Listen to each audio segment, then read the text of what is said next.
ठारे नवकुंडीय गायत्री महायज्ञ भवानीपाटना ब्लॉक गुर्जुंगठारे नवकुंडीय गायत्री महायज्ञ अनुष्ठित हो जाइछि।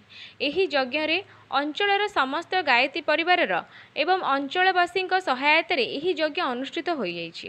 यज्ञ नवकुंडरे नवदंपति यज्ञहुति प्रदान करिथिबा सह बहु संख्यारे महिला यज्ञ आहुति प्रदान करी गायत्री कृपा लाभ करथिले। गतकाली अनेक संख्यारे महिला माने कलश यात्रा रे अंशग्रहण करथिले एवं पूर्ण कलश स्थापन करा जायथिला। विभिन्न प्रकार प्रवचक धार्मिक प्रवचन प्रदान करथिले। आज विलंबित रात्रि रे दीपदान कार्यक्रम करा जायथिला।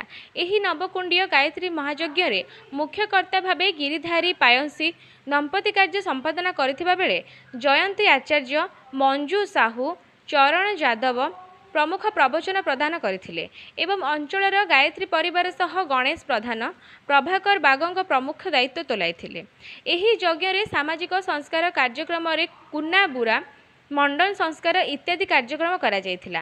गायत्री यज्ञ रे समस्ते विमग्न होई गायत्री को भक्ति रे अनुप्राणित होइथिले। शांति श्रृंखला रे नवकुंडीय गायत्री महायज्ञ चलिथिला। यज्ञ करिबारे उपकारिता उपरे विभिन्न प्रवचन करा जायथिला। कलाहांडीरू जयकृष्ण बेहेरा को रिपोर्ट, कुसुम टीवी।